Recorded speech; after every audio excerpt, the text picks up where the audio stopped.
दुल्हनी शरण जी।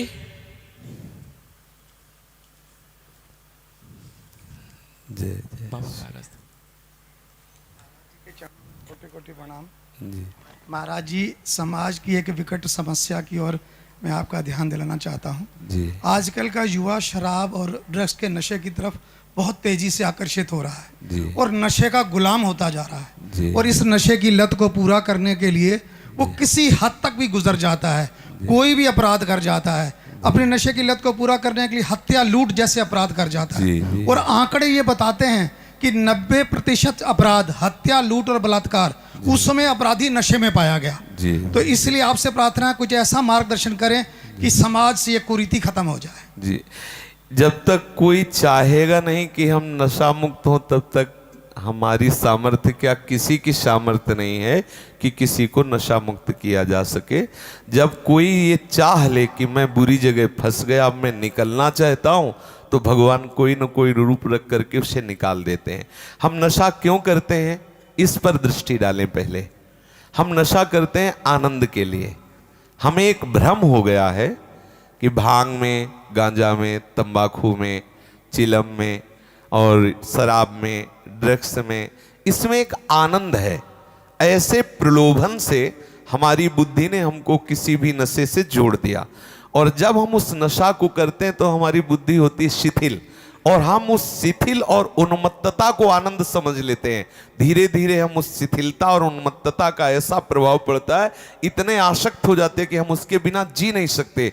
और वो उस प्रमत्ता में, उस उन्मत्ता में, उस प्रमाद स्थिति में वो बड़े बड़े दुराचार प्रवृत्तियों से भी युक्त हो जाता है। उसका शरीर ऐसे ऐसे रोगों से ग्रसित हो जाता। अभी कुछ ही दिन पहले एक अपने हैं, शायद यहाँ बैठी हूँ, उनके पति शराब पीते थे, उनका लीवर खराब हो गया। हर उपाय करने पर भी वो अभी कुछ दिन हुए उनका शरीर छूट गया। वो वृंदावन में ही है। तो अब हम क्या करते हैं कि हम आनंद के लोभ से नशा करते हो, नशा हमारा सर्वनाश कर देता है।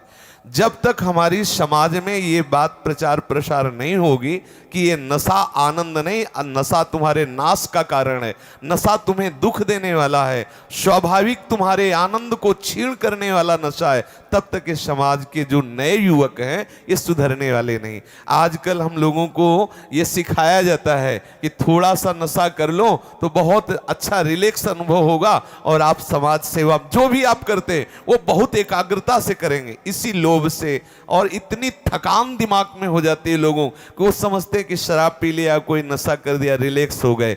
जब तक भगवान की शरण में नहीं होंगे, जब तक शास्त्रों का स्वाध्याय नहीं होगा, जब तक वो किसी संत महात्मा की आज्ञा के अनुसार नहीं चलेंगे, तब तक सच्चे आनंद का परिचय नहीं होगा। सच्चे आनंद का जब तक परिचय नहीं होगा तो ये झूठी बातें कभी नहीं छूटने वाली। इसीलिए लोग गंदी आदतों में फंसे। मुख्य उनका लक्ष्य है आनंद। आप देख लीजिए, कोई भी नशा को बोले चलो आज फुर्सत में शराब पिया, आनंद के लिए ना, लेकिन वो क्या शराब उनको आनंद देने वाली है? क्या ये नशे आनंद देने वाले? पर अज्ञान के कारण वो ऐसा करते। जब तक उनको सत्संग नहीं मिलेगा और जब तक वो स्वयं नहीं छोड़ना चाहेंगे, हम ये जानते हैं कि हम ये कर रहे हैं लेकिन बुरा है, इसे छोड़ना चाहता हूं, तो उपाय है। जब वो उसे छोड़ना ही नहीं चाहता, उसे गुण मान लिया है कि ये हमारे आनंदित होने का, हमारे विश्राम का, हमारे रिलैक्स होने का उपाय है, तो कोई नहीं छुड़ा सकता है। इसलिए हमें लगता है कि पहले उनको सत्संग मिलना चाहिए, वो इस बात को समझें कि मैं गलत आचरणों में हूं, मुझे छोड़ना चाहिए गलत आचरण, फिर वो छोड़ सकते हैं। पक्का समझ लीजिए, हर नशा आनंद के लिए करते हैं और वो नशा उनके आनंद का नाश करने वाला है। आनंद तो सच्चिदानंद प्रभु के चरणों में है। जब तक प्रभु के चरणों का आश्रय नहीं लेंगे तब तक ये बात सुधरने वाली नहीं है। चाहे कसम खा के देख लो, एक कसम खाओगे एक विषय की तो दूसरा रास्ता निकल आएगा, दूसरे व्यसन का आश्रय ले लेंगे। जब आनंद मिलेगा प्रभु की तरफ तो फिर उनका मन शांत हो जाएगा। निज सुख बिन मन होई कि थीरा।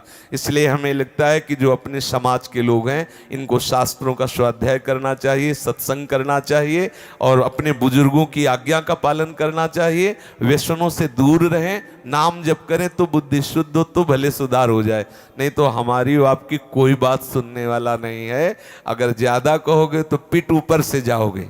हाँ, वो मानने वाले नहीं है, क्योंकि उनके अंदर ये धारणा बैठ गई है कि रिलैक्स होने के लिए, आनंदित होने के लिए ये व्यसन जरूरी है। जी।